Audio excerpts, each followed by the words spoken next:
जादुई मेकअप का अनोखा पेड़। सावित्री सब्जी लेकर अपने घर जा रही थी, तभी एक तेज रफ्तार गाड़ी उसे टक्कर मारकर चली जाती है, जिससे सावित्री का दोनों पैर फ्रैक्चर हो जाता है।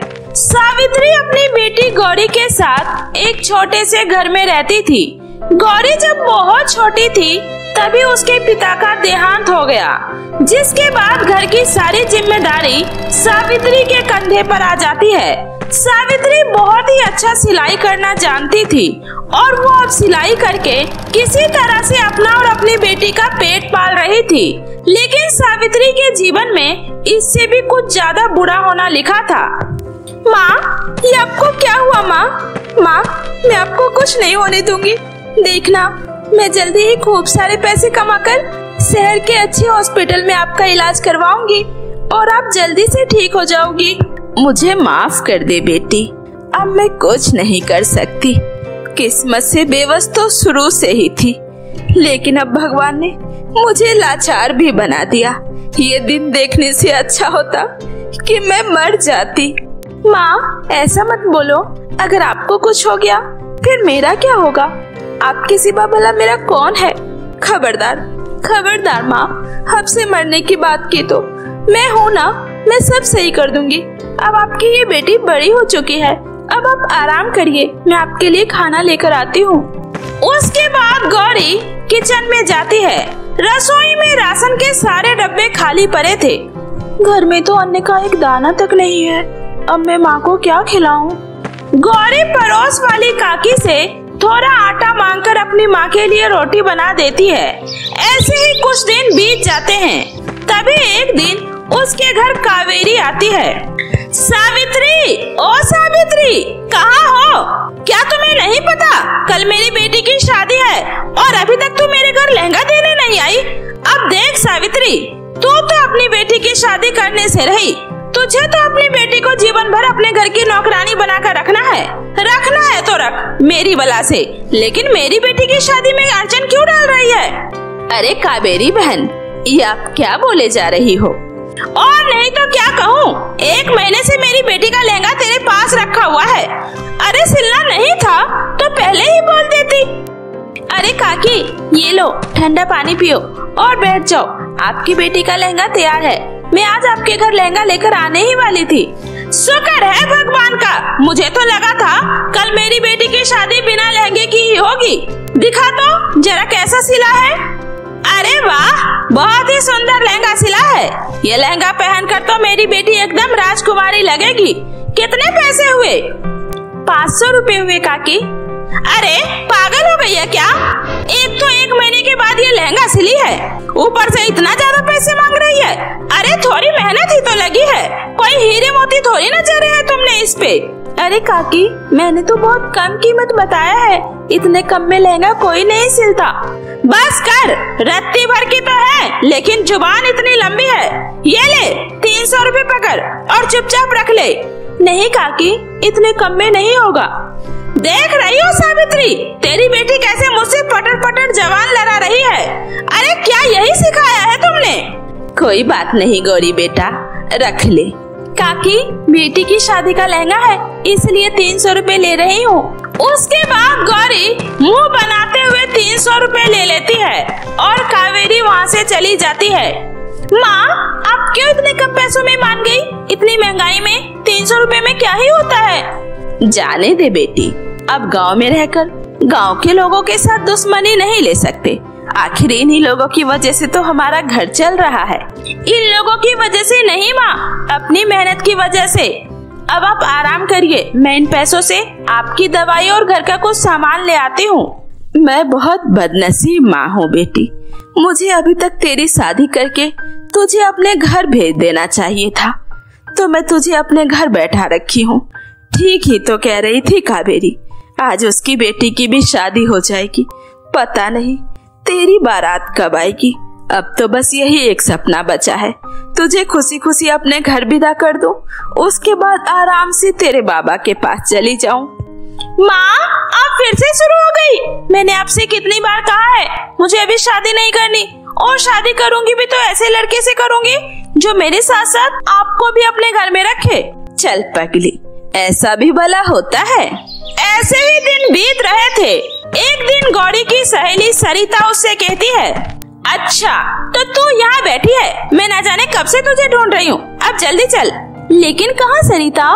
अरे पगली चल तो सही, बताती हूँ। एक बहुत ही अच्छी खुशखबरी है। कैसी खुशखबरी? आज मुझे देखने लड़के वाले आ रहे हैं। मुझे खुशी भी हो रही है और डर भी लग रहा है। कैसा डर? गौरी तुझे तो पता है ना, मेरा रंग थोड़ा सांवला है। कहीं वो लोग मुझे देखकर मुझे नापसंद करके ना चले जाए। ऐसा कुछ भी नहीं होगा। मैं तुझे ऐसा तैयार करूंगी कि लड़के वाले तुझे देखते ही एक ही बार में पसंद कर लेंगे। हाँ, तभी तो मैं तुझे अपने साथ लेकर चल रही हूँ। उसके बाद सरिता गौरी को अपने साथ लेकर अपने घर चली जाती है। सरिता की माँ गौरी को बिल्कुल भी पसंद नहीं करती थी, क्योंकि गौरी दिखने में बहुत ही ज्यादा सुंदर थी और सरिता दिखने में सांवली थी। सरिता, इसे कहाँ लेकर जा रही हो? घर में तो पहले से ही इतने सारे मेहमान हैं, अब ये कहाँ इधर उधर डोलती फिरेगी? माँ, गौरी बहुत अच्छा मेकअप करती है और वो मुझे बहुत अच्छे से तैयार कर देगी। इसके बिना तो मेरा कोई भी दिन अच्छा नहीं जाता है। मेरी तो तुम्हें कोई बात सुननी नहीं होती है। जब देखो अपने मन की करनी होती है, जो मन आए वो करो। उसके बाद उसकी माँ गुस्से से वहाँ से चली जाती है। थोड़ी देर बाद गौरी सरिता को तैयार कर देती है। सरिता, अब मैं जा रही हूँ, माँ मेरा इंतजार कर रही होगी। अभी कहाँ जल्दी गौरी, तू मेरे साथ ही रहेगी। मुझे बहुत ही ज्यादा नर्वस फील हो रहा है। प्लीज गौरी, तुम्हें मेरी कसम, तुम्हें भी मेरे साथ चलना होगा।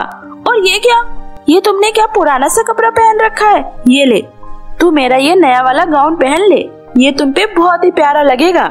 सरिता जिद करके गौरी को अपना गाउन पहनाकर उसे भी तैयार कर देती है। गौरी वैसे तो दिखने में बहुत ही सुंदर थी, लेकिन गाउन पहनकर वो और भी ज्यादा खूबसूरत लग रही थी। थोड़ी देर बाद जब लड़के वाले आते हैं तो सरिता अपने साथ गौरी को भी लेकर सबके सामने जाती है।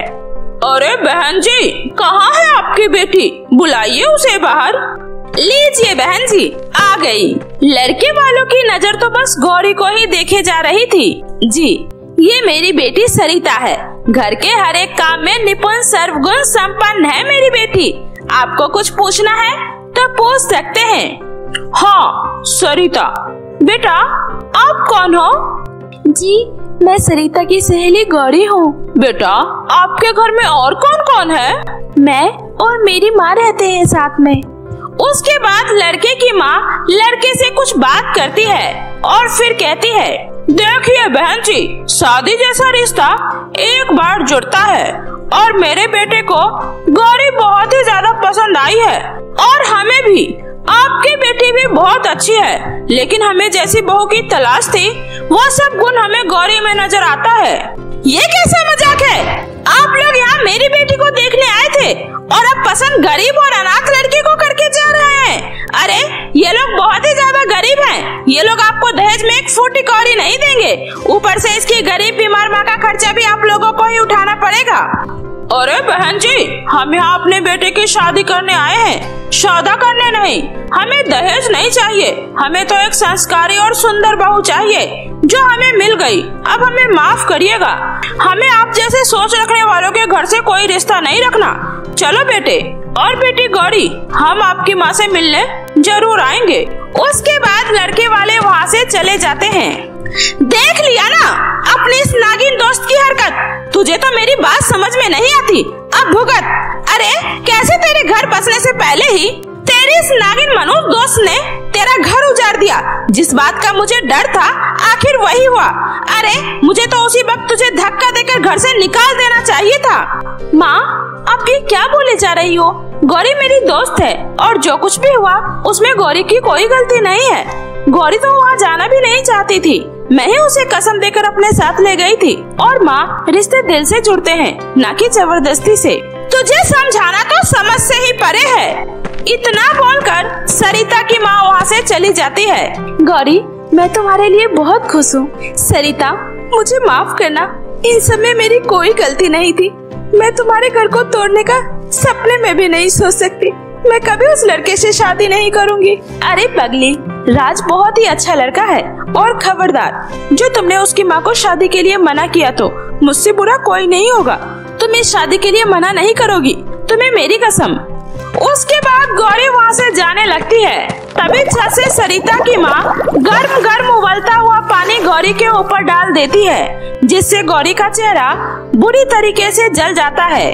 गौरी दर्द से चिल्लाने लगती है, अरे गौरी, ये क्या हुआ? ओह, लगता है गलती से ये पानी तुम्हारे ऊपर गिर गया। मुझे नहीं पता था कि तुम नीचे हो। ज्यादा जल गया क्या?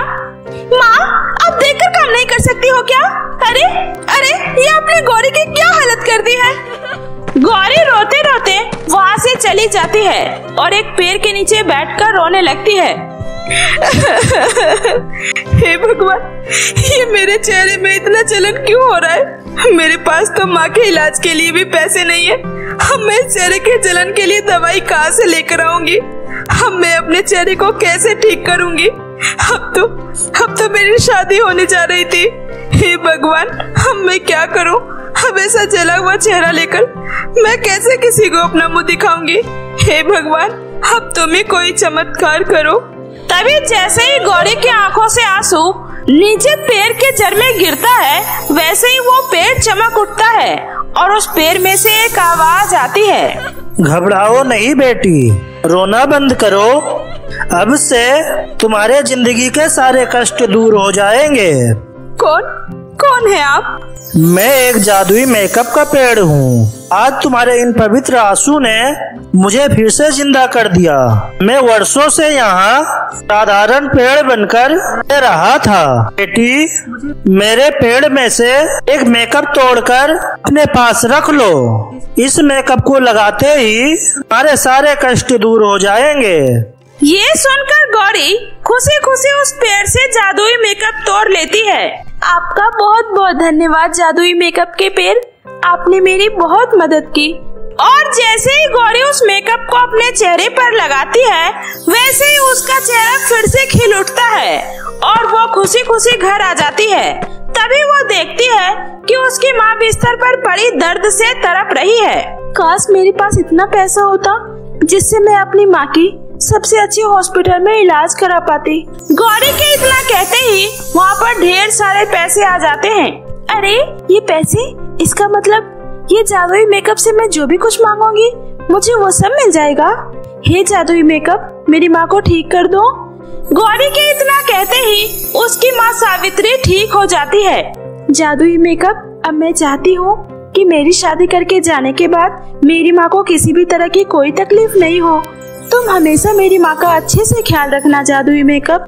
उसके बाद गौरी अपनी माँ को जादुई मेकअप के बारे में सब कुछ बताती है। सब सुनकर सावित्री बहुत ही ज्यादा खुश हो जाती है। कुछ ही दिनों में राज के माता पिता गौरी के घर रिश्ता लेकर आते हैं और फिर गौरी राज के साथ शादी करके खुशी खुशी अपने ससुराल चली जाती है और सावित्री जादुई मेकअप के साथ रहने लगती है।